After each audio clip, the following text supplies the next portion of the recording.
ગુજરાતમાં કાયદો વ્યવસ્થા સંભાળવાની જવાબદારી ગૃહમંત્રી હર્ષ સંઘવીના હાથમાં છે, પરંતુ જે પ્રકારે તે સભાઓ ગજવી રહ્યા છે અને સભાઓમાં ઠોકવાની વાત કરી રહ્યા છે, જે પ્રકારે તેમના નિવેદનો આપી રહ્યા છે, તે નિવેદનો હવે અનેક પ્રકારના સવાલો ઉપસ્થિત કરી રહ્યા છે કે શું ગુજરાતમાં અંડરકરન્ટ છે અને ભારતીય જનતા પાર્ટી મુશ્કેલીમાં છે। વિગતવાર વાત કરવી છે જે પ્રકારે હર્ષ સંઘવી અલગ અલગ જગ્યાએ ઠોકવાના નિવેદનો આપી રહ્યા છે તેની।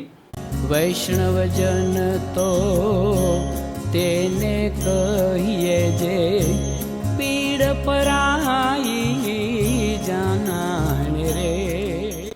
નમસ્કાર, આપ જોઈ રહ્યા છો નવજીવન ન્યૂઝ અને હું છું આપની સાથે તોફિક ગાંચી। ગુજરાતમાં અત્યારે સ્થાનિક સ્વરાજની ચૂંટણીનો માહોલ છે તે બરાબરનો જામ્યો છે। રાજકીય પાર્ટીના નેતાના નિવેદનો છે તે હવે વિવાદો સર્જી રહ્યા છે અને ભાજપના કેટલાક નેતાના નિવેદનો ગર્ભિત ધમકી ભર્યા સામે આવી રહ્યા છે, તેને લઈને અનેક પ્રકારના સવાલો ઊભા થઈ રહ્યા છે। પરંતુ ચર્ચામાં છે ગૃહમંત્રી હર્ષ સંઘવી, કેમ કે અલગ અલગ જગ્યાએ જે સભા કરી રહ્યા છે, સભામાં જે પ્રકારે તેમના હવે નિવેદનો આક્રમકતાના સાથે આવી રહ્યા છે તે દર્શાવે છે કે શું ગુજરાતમાં અંડરકરન્ટ છે અને ભાજપ છે તેને કોઈ પણ પ્રકારનું ટેન્શન છે, કેમ કે અલગ અલગ જગ્યાએ ભાજપના કેટલાક ઉમેદવારો છે તેમને સ્થાનિકોના વિરોધનો સામનો કરવો પડી રહ્યો છે અને ગૃહમંત્રી હર્ષ સંઘવી વારંવાર ઠોકવાની વાત કરી રહ્યા છે। ગુનેગારો છે તેને ઠોકવાની વાત કરે છે કે પછી તેમના જે પ્રતિસ્પર્ધી છે તેને ઠોકવાની વાત કરે છે, કેમ કે તેમનું કહેવું છે કે કોંગ્રેસનો ઉમેદવાર આવશે ત્યાર પછી ગુંડાગીરી વધશે અને તેમને ગાંધીનગરથી આ લોકોને ઠોકવા માટે અહીં આવવું પડશે। અને આવું જ એક તેમણે ફરીથી નિવેદન ભુજમાં આપ્યું છે જે ચર્ચાનું કેન્દ્ર બન્યું છે। આ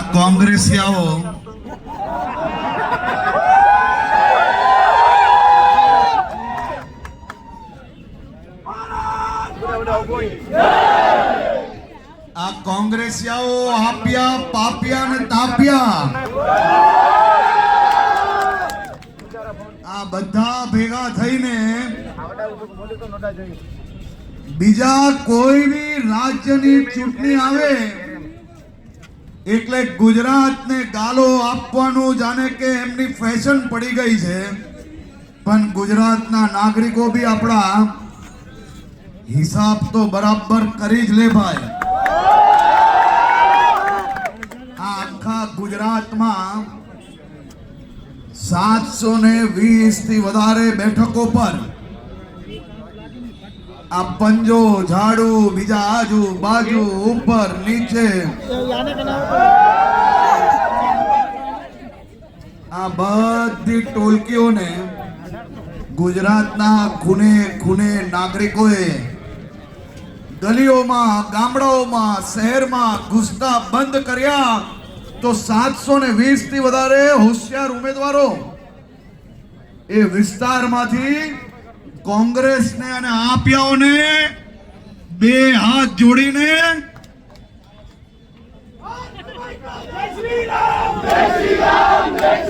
અમારા કચ્છના નાગરિકોને હું માત્ર એક સવાલ પૂછવા માંગુ છું કે જ્યાર સુધી આ રાજ્યમાં કોંગ્રેસનું રાજ હતું આપણા કચ્છના ગામડાઓમાં ક્યારેય પાણી પહોંચ્યું હતું? આપના કચ્છના ગામડાઓમાં વીજળી પહોંચી હતી? આપના કચ્છના ગામડાઓને શહેરો જોડે જોડતો રસ્તો ક્યારે આ કોંગ્રેસિયાઓએ બનાવ્યો હતો? જો વીજળી, પાણી, રસ્તો એ આઝાદીના વર્ષ સુધી આ રાજ્યમાં દેશમાં સરકાર રહી, જો આ ના બનાવ્યા તો બીજું તો શું આ લોકો આપણા માટે કરી શકશે? મને કહો।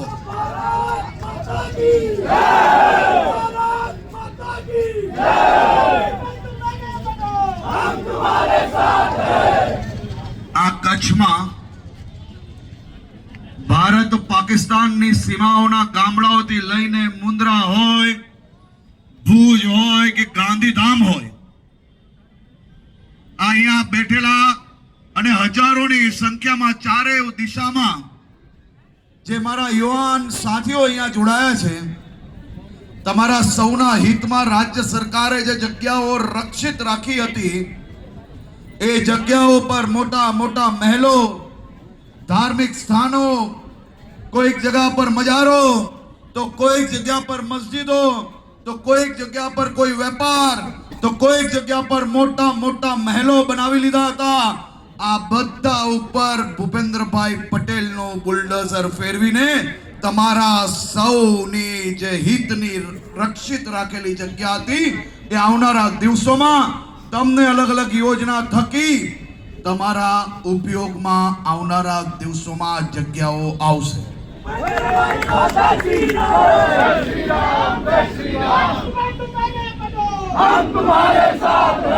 કોઈ લુખ્ખો ટપોરી ગુંડો એ ભુજ કે ગાંધીધામના વિસ્તારમાં કોઈ લુખ્ખાગીરી કરે તો ગુજરાત પોલીસ શું કરે છે ભાઈ?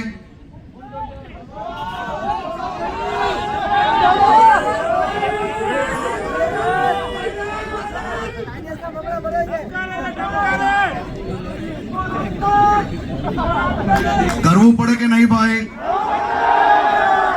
આ લુખ્ખા ટપોરીઓને આ જ ભાષામાં સમજાવવા પડે કે નહીં?